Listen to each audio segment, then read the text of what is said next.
आप सभी का स्वागत करता हूं फिर से मैं ज्योग्राफी के 8वें नंबर के लेक्चर पर।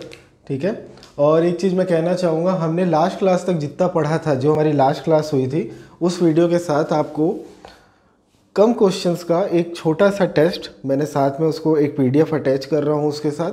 ठीक है, जो आपका लास्ट वीडियो रहेगा। देखिए, ज़्यादा क्वेश्चंस मैं नहीं दूंगा कि आप ऐसा सोचें कि 70-100 के करीब क्वेश्चन हो। 30, 35, 50 तक के क्वेश्चन होंगे, ताकि आपको इंटरेस्ट भी रहे बनाने में। और वो सारे के सारे क्वेश्चन जो आपने क्लास से सीखा है, जो कॉन्सेप्ट सीखे हैं, मेनली वो कॉन्सेप्ट से जुड़े हुए क्वेश्चंस होंगे। तो डेफिनेटली उस वीडियो के बाद आप ज़रूर चेक कीजिएगा उस PDF को। और अब हम आगे की तरफ बढ़ते हैं और भारत के भू आकृतिक प्रदेशों की हम बात कर रहे थे। उसमें अगला नंबर है, छोटा सा एक टॉपिक है हमारा, ये है भारतीय मरुस्थल। भारतीय मरुस्थल, हमने पठार की बात कर ली, द्वीप समूहों की बात कर ली है। ठीक है, मैदानों की बात हम नदियों के साथ, नदी अफवाह तंत्र के साथ करेंगे। और उसके Study effectively in online learning. All syllabus videos of CGPSC or Vyapam and other competitive exams together. Test series and free PDF notes will be provided. Free PDF notes or test series. Best effort to make you successful. Visit online.techalite.in. Download Techalite Institute app. के बाद भारतीय मरुस्थल की अगर हम बात करें तो ये क्षेत्र जो आता है, ये है कच्छ का रण प्लस थार का मरुस्थल। थार का मरुस्थल, देखिए ये दो जगहों पर भारतीय मरुस्थल फैला हुआ है। ठीक है, ये वो इलाका है जहां पे 25 सेंटीमीटर से भी कम बारिश होती है, से भी कम वर्षा है इन क्षेत्रों में। और ये जो पूरा का पूरा एरिया है, ये एरिया फैला हुआ है आपके गुजरात, राजस्थान। सिर्फ भारत के परिप्रेक्ष्य पे अपन बात करें, क्योंकि पाकिस्तान में भी जो मरुस्थल है थार का, उसका विस्तार पाकिस्तान के क्षेत्रों में भी है। गुजरात, राजस्थान, हरियाणा और कुछ क्षेत्र आता है इसमें पंजाब का। देखिए, लगातार धीरे धीरे मरुस्थलों का विस्तार होता जा रहा है। जैसे जैसे जंगल खत्म हो रहे हैं, मरुस्थल का विस्तार बढ़ता चला जा रहा है। और अरावली के क्षेत्र की वजह से ये थार मरुस्थल का अस्तित्व है। मैंने ये चीज़ आपको बताई थी। वृष्टि छाया प्रदेश के अंतर्गत आ जाता है थार का मरुस्थल, और वो पूरा का पूरा इलाका, इसीलिए वहाँ मरुस्थल का निर्माण हुआ है, मरुस्थल वहाँ पर बना है। थार मरुस्थल के बारे में एक खासियत है, देखिए दुनिया के सारे मरुस्थलों में सीधी सी बात है, जहाँ पे बेसिक रिक्वायरमेंट्स पूरी ना हो इंसानी जीवन की, वहाँ पर कम होती है आबादी। लेकिन थार मरुस्थल दुनिया में सर्वाधिक आबादी वाला रेगिस्तान है। ठीक है, यहाँ की वनस्पतियों की हमने बात कर ली थी। नागफनी होगा, खजूर के पेड़ होंगे, ये सारी चीज़ें मरुस्थल के क्षेत्र में मिलेगी। साथ में कच्छ के रण और थार के साथ एक चीज़ और कॉमन रहती है। थार के मरुस्थल में अरावली पर्वत श्रेणी से, अरावली से एक नदी निकलती है जिसका नाम है लूनी। ठीक है, लूनी नदी। लूनी नदी के साथ एक खासियत ये है कि यह अंतःस्थली अफवाह तंत्र का उदाहरण है। ठीक है जी, अंतःस्थलीय अफवाह तंत्र का उदाहरण है। और अंतःस्थलीय अफवाह तंत्र के उदाहरण है, इसलिए ऐसा मैं इसलिए कह रहा हूँ कि अरावली से निकलने के बाद जब ये कच्छ के रण पे आती है तो वहाँ पर ये गायब हो जाती है। गायब कैसे होती है? धरती के ऊपर से न चलकर धरती के नीचे से, सतह से नीचे से इसका प्रवाह होने लगता है। ठीक है, तो भारतीय मरुस्थल के बारे में हमें ये सब चीज़ें जाननी थी, कहाँ कहाँ तक इसका विस्तार है और कहाँ कहाँ कौन कौन सी जगहों से इनकी प्रमुख नदियाँ हैं और कौन कौन से इसके फैक्ट हैं, जिसके बारे में हमने अभी तक बात की है। ठीक है, अब भारतीय मरुस्थल से अब आगे चलेंगे। आई होप आप सब ने ये चीज़ें नोट डाउन कर ली होंगी, और अगर नोट डाउन आपने नहीं कर पाते हैं उस स्पीड से, तो 2 मिनट 2 सेकंड के लिए पॉज कर लिया करिए। ठीक है, चलिए आगे बढ़ते हैं। और अब प्रीलिम्स के हिसाब से सबसे इम्पोर्टेंट सेक्शन, भारत के भूगर्भिक प्रदेशों में सबसे इम्पोर्टेंट सेक्शन की जो हम बात करने जा रहे हैं, वो इम्पोर्टेंट सेक्शन है भारत की पर्वत श्रेणियाँ। ठीक है, उत्तर भारत की पर्वत श्रेणियों से स्टार्ट करेंगे, फिर मध्य भारत की पर्वत श्रेणियाँ और फिर दक्षिण भारत की पर्वत श्रेणियाँ। ठीक है। तो उत्तर भारत की पर्वत श्रेणियों के लिए आप हेडिंग डाल लीजिए उत्तर भारत एवं उत्तर पूर्व की, मतलब नॉर्थ ईस्ट की पर्वत श्रेणियाँ।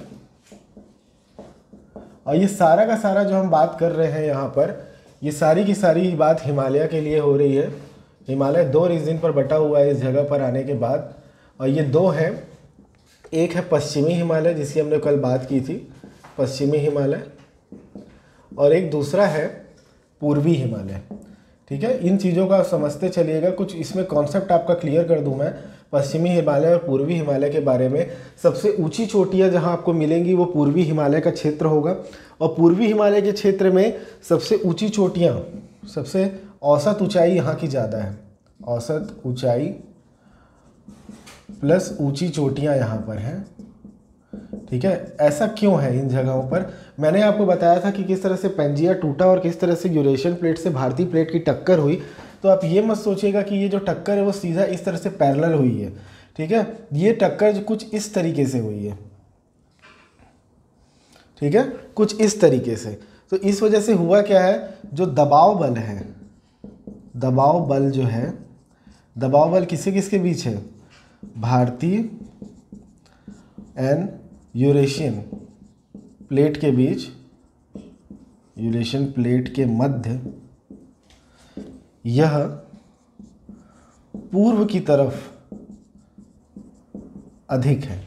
और चूंकि ये पूर्व की तरफ अधिक है, इस वजह से क्या होता है कि जब इस तरफ ज़्यादा प्रेशर होता है और पश्चिम की जगह, तो इधर ज़्यादा संपीड़न बल लगेगा। ज़्यादा संपीड़न बल लगेगा तो यहाँ जो चोटियाँ बनेंगी इस टक्कर की वजह से, उनकी हाइट एज़ कम्पेयर टू पश्चिम के हिमालय, उसकी हाइट अधिक होगी, औसत ऊंचाइयाँ ज़्यादा होगी इन जगहों की। और एक चीज़ और होती है, देखिए कुल मिला के 160 किलोमीटर की चौड़ाई है पूर्वी हिमालय की, और पश्चिमी हिमालय की जो चौड़ाई है वो लगभग 400 किलोमीटर की है। ठीक है, 400 किलोमीटर की चौड़ाई है। तो ये 160 किलोमीटर की चौड़ाई क्यों रह गई? वो इसी संपीड़न बल की वजह से, क्योंकि जितना ज़्यादा वहाँ पे संपीड़न हुआ है उतनी वो चीज़ें श्रिंक कर गई हैं, और वो श्रिंक करने की वजह से वहाँ पे पर्वत श्रेणियाँ आई हैं। लेकिन जो चौड़ाई है, ठीक है, जो हिमालय की चौड़ाई होगी, ऊंचाई की बात मैं नहीं कर रहा हूँ, सिर्फ चौड़ाई की जो बात है वो यहाँ पूर्वी हिमालय में 160 किलोमीटर करीब है, और 400 किलोमीटर करीब आपको पश्चिम हिमालय में मिलेगी, क्योंकि यहाँ संपीड़न बल जो लग रहा है 2 प्लेटों के बीच, यहाँ पे इस जगह पर कम है। एक चीज़ हमने और पढ़ी थी यहाँ पे, Study effectively in online learning. All syllabus videos of CGPSC or Vyapam and other competitive exams together. Test series and free PDF notes will be provided. Free PDF notes or test series. Best effort to make you successful. Visit online.techalite.in. Download Techalite Institute app. वनस्पति के साथ पढ़ा था, यहाँ विरल वनस्पति है। ठीक है, यहाँ विरल वनस्पति है, और यहाँ पर जो है सघन वनस्पति है, सघन वनस्पति है।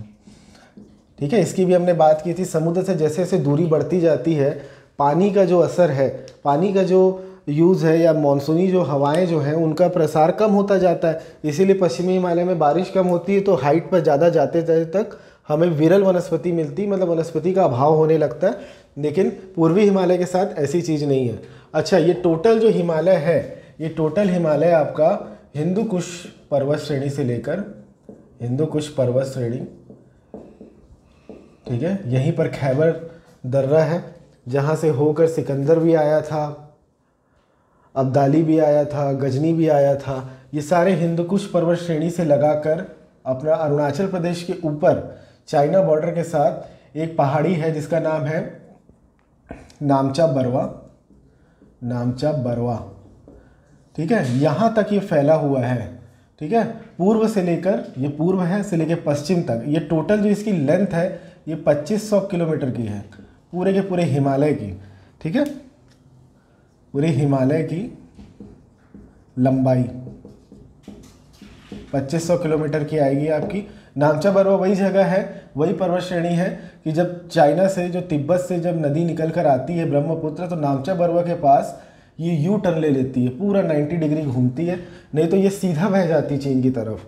ये हमारी किस्मत है कि यहाँ पे नामचा बरवा के पास ये 90 डिग्री घूमती है, पूरा यू टर्न लेती है और फिर अरुणाचल और असम होते हुए और उसके बाद पश्चिम बंगाल और इसके बाद बांग्लादेश होते हुए अरब सागर में बंगाल की खाड़ी में गिर जाती है। ठीक है, तो ये आपका हिमालय का एक ओवरव्यू है जो हमने पहले सामने से पढ़ा। ठीक है, जिसके बारे में जाना पश्चिमी और पूर्वी हिमालय के बारे में।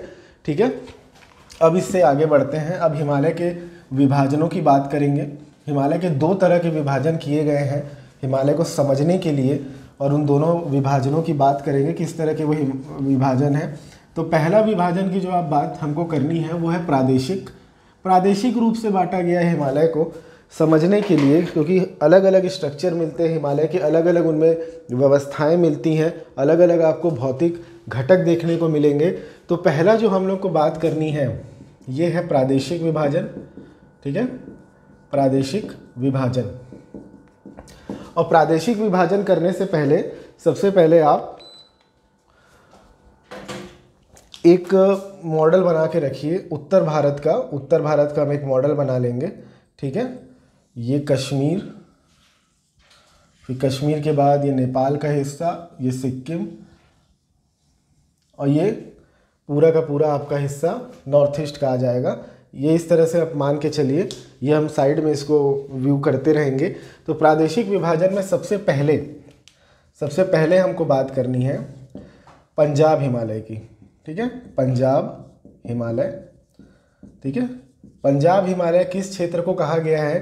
तो देखिए ये जो क्षेत्र है, इसमें पाकिस्तान का क्षेत्र भी शामिल हो जाता है, साथ में कश्मीर को बीच से आधा काटिए, इतना हिस्सा। ठीक है, ये पूरा का पूरा पंजाब हिमालय है। ठीक है, अब पंजाब हिमालय होने के साथ साथ इसकी जो यहाँ से यहाँ तक की लेंथ है ये 560 किलोमीटर की है। ठीक है, और ये 2 नदियों के हिसाब से इस चीज़ को बांटा गया है, ये है सिंधु एवं सतलज। ठीक है, सिंधु और सतलज के बीच का जो हिमालय है, सिंधु और सतलज, यहाँ पे सिंधु और यहाँ सतलज। सिंधु सतलज का अफवाह तंत्र, मान लीजिए सिंधु इस तरीके से बह रही है, सतलज इस तरीके से है, तो ये दोनों के बीच का जो इलाका है इसको कहा गया है पंजाब हिमालय। ठीक है, इसी पंजाब हिमालय के अंतर्गत आपको काराकोरम, जास्कर, लद्दाख, पीर पंजाल, ठीक है, कैलाश, ये सारी श्रेणियां आपको इन जगह पर दिखाई देंगी पंजाब हिमालय के साथ। तो ये आपका पहला हिमालय था जिसकी हमने बात की 560 किलोमीटर के साथ। अब दूसरे की बात कर लेते हैं। दूसरा जो हिमालय है इसको बोला जाता है पंजाब के बाद कुमायूं या कुमाऊं हिमालय। देखो कुमाऊं क्या है? कुमाऊं एक जनजाति का नाम है जो उत्तराखंड में निवास करती है। ठीक है, ये पूरा का पूरा कुमाऊं हिमालय है, उसी के नाम पर इस हिमालय का नाम दिया गया है। टोटल लेंथ है इसकी 320 किलोमीटर की, 320 किलोमीटर की लेंथ है। ठीक है, और सतलज से लेकर काली तक, काली नदी तक फैला हुआ है। ठीक है, सतलज से काली नदी तक। ठीक है, इस जगह पर आपको अन्नपूर्णा, ठीक है, साथ में धौलाधीरी और नंदा पर्वत मिलेंगे इन जगहों पर कुमाऊं हिमालय के अंतर्गत। कुमाऊं एक जनजाति है उत्तराखंड की। कुमाऊं के नाम पर ही भारतीय सेना में भी एक रेजिमेंट का नाम है जिसको कुमाऊं रेजिमेंट बोला जाता है। ठीक है, लड़ाकू जनजाति है, लड़ाकू लोग हैं जो हमेशा से पहले ब्रिटिश आर्मी को इन्होंने सर्व किया, उसके बाद अब ये भारतीय सेना को सर्व करते हैं आज़ादी के बाद से। कुमाऊं हिमालय के बाद आगे की तरफ बढ़ेंगे। अब मैं ये दोनों सेक्शन आपके मिटा दे रहा हूँ, पंजाब और कुमाऊं का। ठीक है,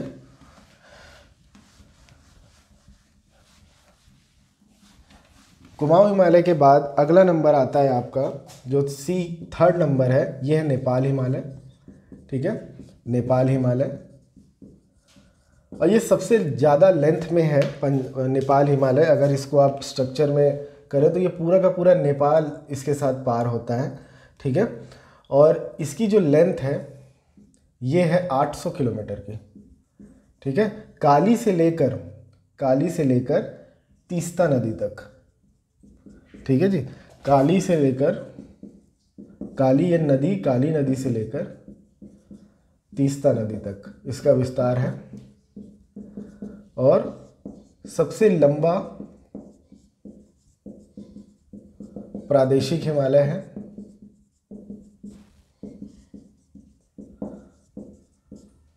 इसे महाभारत हिमालय भी कहते हैं। महाभारत हिमालय से इसलिए कहा जाता है क्योंकि नेपाल में एक पर्वत श्रेणी जिसका नाम है महाभारत श्रेणी, उसी के नाम पर इसका महाभारत श्रेणी भी आपको लिखा हुआ कई जगहों पर मिल जाएगा। माउंट एवरेस्ट, ठीक है, प्लस कंचनजंगा, ये सारी ऊंची पर्वत चोटियां आपको इसी जगह पर मिलेंगी, ठीक है। और उसके बाद अंतिम जो छोर आएगा आपका, जो लास्ट तक चलेगा, ठीक है, नामचा बरवा तक, ये पूरा का पूरा क्षेत्र जो आखिरी बंटवारा है इसका, इसको बोला जाता है असम हिमालय। असम हिमालय, ठीक है। असम हिमालय जो है ये आपका 750 किलोमीटर तक फैला हुआ है, 750 किलोमीटर। और असम हिमालय की जो खासियत है, ये तीस्ता से लेकर ब्रह्मपुत्र, ठीक है, तीस्ता से लेकर ब्रह्मपुत्र नदी तक है। तीस्ता से ब्रह्मपुत्र नदी तक। यहाँ पे आपको पटकाई बूम, नामचा बरवा, मीरी, मिशिर, आबोर, ठीक है, और साथ ही साथ आपको यहाँ पे नागा हिल्स, ये सारा का सारा क्षेत्र, ये सारी की सारी पर्वत श्रेणियाँ आपको असम हिमालय के अंतर्गत देखने को मिलेंगी, ठीक है। तो ये आपका कुल मिलाकर प्रादेशिक विभाजन था जिसके बारे में हमने पढ़ा। प्रादेशिक विभाजन के बाद अगला नंबर हिमालय के विभाजन में जो है वो प्राकृतिक विभाजन है, जिसके बारे में हमें अभी पढ़ना है। और वो आपका अत्यंत इम्पॉर्टेंट है और वहाँ पे बहुत से कॉन्सेप्ट्स लगेंगे, आपको ध्यान से उस चीज़ों को सुनना है, ठीक है। अब यहाँ से आगे की तरफ बढ़ते हैं और ये पूरा स्ट्रक्चर मैं मिटा रहा हूँ।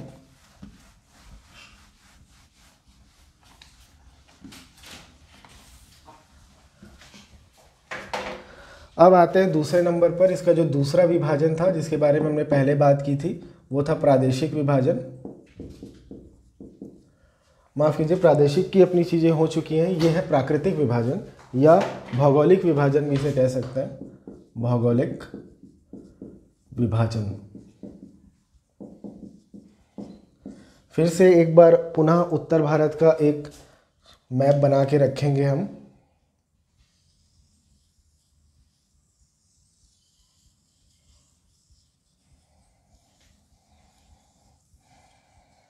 ठीक है, तो अब यहाँ से चीज़ों को स्टार्ट करते हैं। सबसे पहले भौगोलिक विभाजन के बारे में, और भौगोलिक विभाजन के अंतर्गत सबसे पहले आपका आएगा ट्रांस हिमालय। ट्रांस हिमालय, ठीक है, ट्रांस हिमालय। ट्रांस हिमालय के अंतर्गत आपको लगभग औसत ऊंचाई जो हिमालय की यहाँ पर आपको मिलेगी वो 6500 मीटर करीब मिलेगी इस जगह पर, ठीक है। और इस हिमालय के साथ ऐसा है कि यहाँ पर कोई वनस्पति नहीं है, कोई वनस्पति यहाँ पर आपको नहीं मिलेगी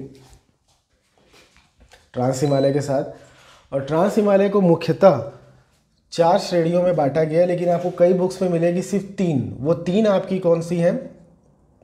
काराकोरम, लद्दाख और जास्कर, ठीक है। लेकिन अगर सच्चाई में देखा जाए ट्रांस हिमालय का जो विभाजन है तो उसके अंदर काराकोरम, लद्दाख और जास्कर के साथ साथ आपकी कैलाश श्रेणी भी आती है।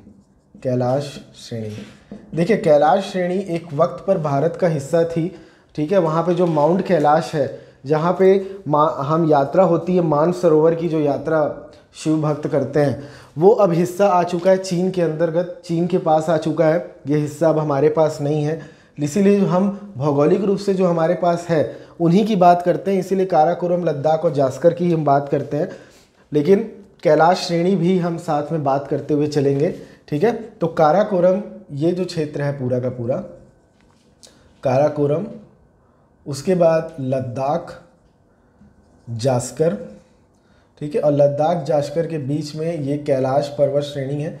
अब एक चीज़ देखिए, इसको हम थोड़ा सा नाम दे देते हैं ताकि कंफ्यूज मत हो आप। ये है काराकोरम, ठीक है, ये है लद्दाख श्रेणी, ये है जास्कर और ये है आपकी कैलाश श्रेणी। ये श्रेणियाँ आपस में एक दूसरे के समानांतर हैं और ये सब का सब ट्रांस हिमालय का हिस्सा है। देखिए एक चीज़ समझिए, इसका विस्तार और आगे पाकिस्तान की तरफ भी है, लेकिन हम भारत के विस्तार की बात कर रहे हैं। ट्रांस हिमालय के बारे में मैंने आपको कहा था, जब प्लेट टेक्टोनिक्स की जो घटना हुई थी, प्लेट विवर्तनिकी सिद्धांत के अनुसार जब पैंजिया हमसे टकराया था, पैंजिया टकराने के बाद मैंने उस वक्त आपको कहा था कि ट्रांस हिमालय उसके पहले भी मौजूद था। वो इसलिए मौजूद था क्योंकि तब टेथिस सागर की जो प्लेट है वो यूरेशियन प्लेट से लगातार टकराती रहती थी, जिसकी वजह से ट्रांस हिमालय का उद्भव हुआ था।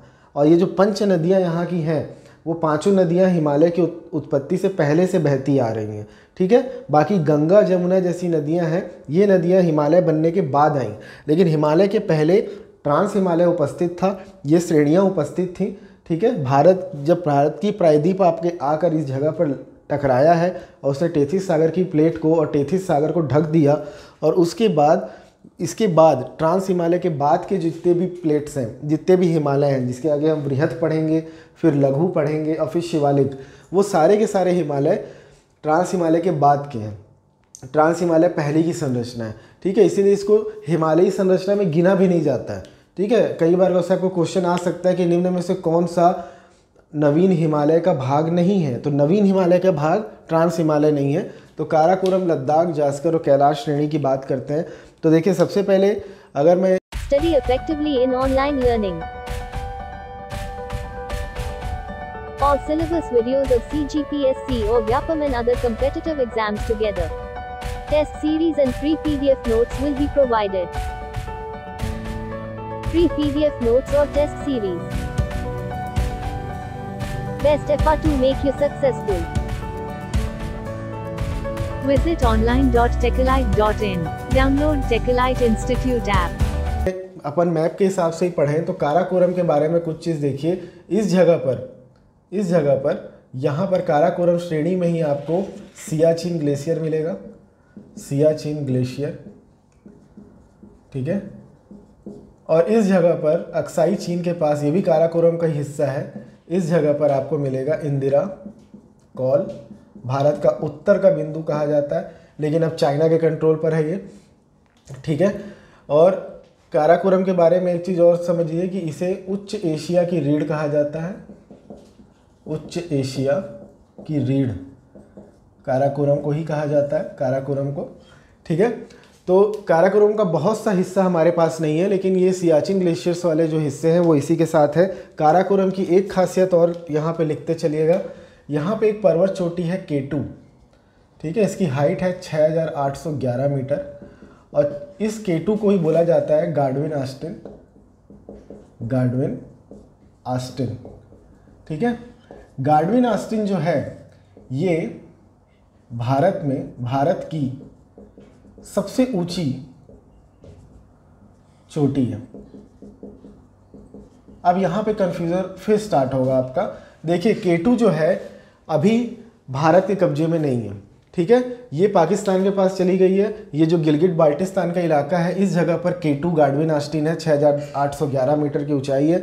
ये भारत अपना सबसे ऊंची चोटी मानता है और साथ ही साथ ये पूरे दुनिया की सेकंड सबसे ऊंची चोटी है माउंट एवरेस्ट के बाद, लेकिन अब ये पाकिस्तान में है, ठीक है, कबीलाई हमले के बाद से, ठीक है। तो अब क्या दिक्कत हुई है, कई बुक्स में आपको K2 गाडविन आस्टिन पर पढ़ने को नहीं मिलेगा। कई बुक्स में आपको गाडविन आस्टिन की जगह आपको मिलेंगी नंदा पर्वत मिलेगा। साथ में आपको इसके बारे में, कंचनजंगा के बारे में पढ़ने को मिलेगा, ठीक है। एक्चुअली क्या था, नंदा पर्वत 3rd नंबर पे था और कंचनजंगा 2nd में। अब कंचनजंगा 1st नंबर पे है, क्योंकि अब K2 को कई रेफरेंस बुक्स ने अपने में शामिल करना बंद कर दिया है। इस वजह से अब आपको K2 नहीं मिलेगी। लेकिन भारत जो मानता है, मैंने आपको पहले ही कहा था कि भारत अपना हिस्सा मानता है उन जगहों को, तो आपको अगर ऑप्शन में गार्डविन ऑस्टिन आता है, कंचनजंगा आता है, तो सीधी सी बात है गार्डविन ऑस्टिन K2 ही सही जवाब होगा उसका। लेकिन अगर वो ऑप्शन में नहीं है तो आंसर कंचनजंगा होगा। ठीक है, इस कंफ्यूजन को साथ में समझ के चलिएगा, यहाँ पे कंफ्यूज नहीं होना है। अलग अलग बुक्स में आपको अलग अलग चीज़ें मिल जाएंगी। तो ये हमने बात की है ट्रांस हिमालय के बारे में। ठीक है, औसत ऊंचाई से लेकर सारी वनस्पतियों की। एक और फैक्ट यहाँ पर बात हम लोग कर लेते हैं। कैलाश पर्वत श्रेणी के उत्तर से, इस जगह से सिंधु नदी का उद्गम होता है और ये सिंधु नदी लद्दाख और जास्कर से होते हुए, दोनों के बीच से होते हुए बहती है। ठीक है, ये है सिंधु नदी। और ये सिंधु नदी जो है ये लद्दाख का यहाँ पे लेह पड़ता है। ठीक है, लेह राइट साइड पे पड़ता है। जब सिंधु बहती हुई आगे की तरफ चलती है तो राइट साइड पर लेह डिस्ट्रिक्ट पड़ती है। ठीक है, और इस जगह पर सिंधु बुर्जी नामक जगह है, यहाँ पे बुर्जी नामक जगह पर दुनिया का सबसे गहरा जार्ज बनाती है, सबसे गहरा जार्ज बनाती है। ठीक है, और ये जार्ज कितना है गहरा? 5200 मीटर गहरा, मतलब लगभग 5.25 किलोमीटर गहरा जार्ज बनाती है। जार्ज क्या होता है? दो पर्वत श्रेणियों को जब कोई नदी हजारों सालों के अफवाह तंत्र के फलस्वरूप काट के, ठीक है, एक खाई का निर्माण करती है और उस खाई से होकर बहती है, तो उस खाई की जो लेंथ है, जो उसकी गहराई है, वो 5200 मीटर की है। ठीक है, तो सिंधु नदी के बारे में बताया मैंने। कैलाश के उत्तर से निकलती है मानसरोवर झील के पास और लद्दाख और जास्कर श्रेणियों के मध्य से बहती हुई जाती है। लेह जनपद उसके राइट पे पड़ता है और यहाँ पे बुर्जी नामक स्थान पर दुनिया का सबसे गहरा जार्ज बनाती है, 5200 मीटर गहरा। ठीक है, आगे बढ़ेंगे यहाँ से भौगोलिक विभाजन में। ट्रांस हिमालय की हमने सारी बातें यहाँ पर कर ली हैं। अब इसके बाद हम आते हैं, अच्छा एक चीज़ आपकी और रहेगी इसके बाद, एक होगा ITSZ, इसको बोलते हैं Indus Tsangpo steer zone. Tsangpo को ही तिब्बत में ब्रह्मपुत्र कहा जाता है और इंडस को सिंधु कहा जाता है। ठीक है, हमारा जो हिंदुस्तान बोला जाता है, जो इंडिया बोला जाता है, ये सबका नामकरण सिंधु नदी की वजह से हुआ है। सिंधु नदी को यूनानियों ने इंडस कहा था, इंडस से इंडिया हुआ। अरबियों ने सिंधु नदी से ही हिंदू शब्द निकाला था, उससे हिंदुस्तान का नामकरण हुआ। तो ठीक है, तो इंडस नदी बहुत इम्पॉर्टेंट है। ठीक है, सिंधु नदी आज इसका अफवाह तंत्र सिर्फ हमारे एक डिस्ट्रिक्ट से होता है, लेह से, और इसके पानी का 80% पाकिस्तान यूज़ करता है सिंधु नदी का। ठीक है, तो ये आपकी ट्रांस हिमालय की बारी थी। ITSZ की मैंने बात इसलिए बोली कि ट्रांस हिमालय को वृहद हिमालय से, इस वृहद हिमालय से अलग करने वाली संरचना है ITSZ। ठीक है, ये आपको ध्यान रखनी है इस चीज़ों को। वो इसलिए ध्यान रखनी है क्योंकि ये क्वेश्चंस आते हैं कि ट्रांस हिमालय को वृहद हिमालय से क्या संरचना अलग करती है, वृहद को लघु से कौन सी संरचना अलग करती है, तो ITSZ अलग करता है। ये भी पूछ सकता है वृहद हिमालय के उत्तर में कौन सी संरचना है, तो ITSZ है। ट्रांस हिमालय के दक्षिण में कौन सी संरचना है, तो ITSZ है। ठीक है, तो अब यहाँ से आगे बढ़ेंगे ट्रांस हिमालय से। ट्रांस हिमालय के बाद हमारा अगला नंबर होगा